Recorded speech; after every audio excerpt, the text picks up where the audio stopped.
Buh-bye Megyn Kelly. Yes, that's right. News anchor Megyn Kelly, making $20 million per year, leaves Fox News for NBC, where she probably belongs. This is Matthew Brenner. Today is January 4th, 2017. I thought, by the way, I should put in a disclaimer. In no way do I support the Daily Stormer. I just thought this article was amusing, both in the title and the content, so I will break it down for you. Slut Megyn Kelly leaving Fox News for NBC Daytime? Alex Jones to replace her? Andrew Anglin, Daily Stormer, January 4th, 2017. The stupid, used-up old slut, Megyn Kelly, is leaving Fox News in shame after having tried to use the network to destroy Donald Trump. The dumb, dirty whore took part in a conspiracy last year against the founder and genius behind the network, Roger Ailes, by hurling false sexual harassment charges against him. Newsflash, bitch. No one wants to sexually harass a slutty old grandma.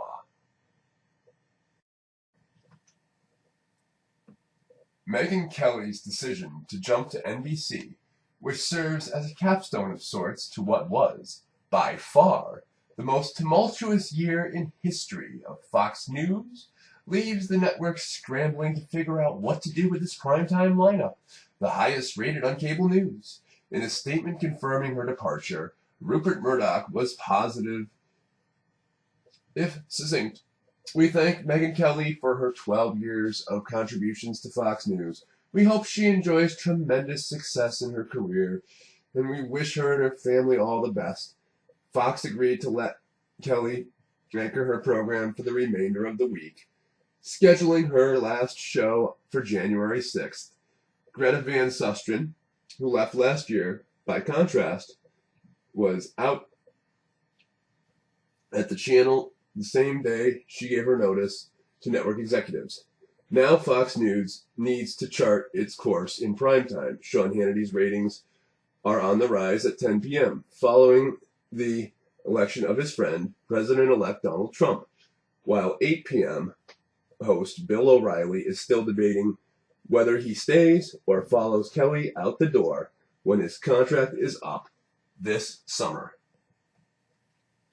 And then this article goes on to talk about the turmoil over the past year and the rotating cast of hosts and Fox's ratings being unaffected relatively, and the big question for Fox being whether or not it's still worth having news programs like Megyn's at primetime. And then it talks about another opinion floated by some insiders is a tag team approach, drawing on Eric Bowling and Kimberly Guilfoyle, the hosts of the network's popular 5 p.m. show, The Five. And then it says, oh lordy, those two are horrible. And then you can see the picture. Look, guys, it's real simple. This is a no-brainer, it says. I'm totally serious. Alex Jones is now mainstream, and I'm sick of competing with him because I pretty much like him. And look, the deal is, if someone is mainstream and doesn't talk about Jews or race, I don't have a problem with them. The problem that I have is people trying to be outside of the mainstream, trying to act like they're edgy, and then covering up the Jewish issue. How dare they not be anti-Zionist and call themselves alternative, right?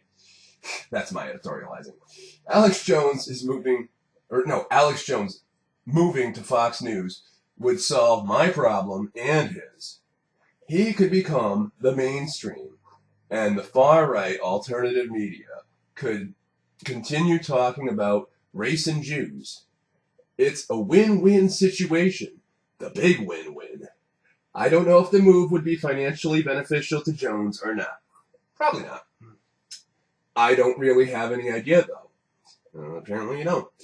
I'm sure his operation takes in a lot of money. Not according to him. but he's also hosting a huge operation. Anyway, I think this should at least be considered. Hannity can move up to the 9 spot, and Jones can take Hannity's 10 spot. Then, if Bill leaves, they can reshuffle again. I think Jones might be able to beat Hannity's current 10 o'clock ratings. The audience would probably be smaller than Jones's radio audience, but it's also more prestigious, and he could, anyway, continue hosting his radio show for 3 hours in the afternoon. Shows what you know, sometimes he does 4. Hannity does a radio show every day. Jones can close down that operation he's got in Texas. Oh yeah, right, like he would want to do that. And move to Fox News Radio. The whole thing hasn't really worked out that well anyway, it seems. I don't watch InfoWars, but when I do, it's not Alex Jones on it, and I don't care. He's really bad at keeping employees. So the few okay people he's had have all left. Managing a media operation is not his strong suit. He's a show host. Okay, so that's enough of the article. I mean, I put that in there not because I'm a fan of the Daily Stormer, not because I'm a fan of the author, and certainly if I were to compose something like that, I wouldn't use that kind of language because I don't have an issue with women. You know, I'm not a fan of Megyn Kelly, so I just thought it was amusing, and the way that this guy goes from ragging on Megyn Kelly, and yeah, I find the title amusing. Slut. Megyn Kelly leaves Fox for NBC. You know, it's amusing, okay? So have a sense of humor. But then the way he draws this conclusion, hey, let's have Alex Jones fill her shoes. Yeah, like Alex Jones is going to put on women's shoes. Well, you never know. But anyway, there again, I joke. Haha. Now, his logic is a little bit specious, and the funny part is he really discloses that, because more than once he goes in there and he says, well, I don't really know. You know, I don't know much about his audience, but he makes it very clear, this Andrew Anglin fellow, that his main issue with Jones is, well, if he wants to be alt-right or alternative, he doesn't handle the Jewish issue very well. I don't know. I guess this cult, this anti-Zionist cult, as they refer to themselves, within the alternative or the alternative right, they just get bent on this issue of Jewish domination, as David Duke talks about. Because, you know, I've caught his opinions in there, and I see what they're talking about in terms of Israel's misbehavior and the disproportionate amount of Jews. You know, they represent 2 to 2.5% of the population, but yet they're all over Hollywood and the central banks and this and that. I understand the point, but when they constantly pounce on it over and over and over again, it gives people that follow the alternative media kind of a bad name, because the liberals point this out. And apparently, the kind of people that tend to follow Daily Stormer seem to want to claim alt-right all for themselves. And I'm not entirely sure how I feel about that. Because then it leaves other people that want to belong to something like that vulnerable when these people talk about, oh, you're a white nationalist. And it's kind of like, well, somebody might believe in nationalism, but they might take it a different way. So I don't know. I guess people have to disambiguate terminology. I just found this amusing without actually endorsing the site.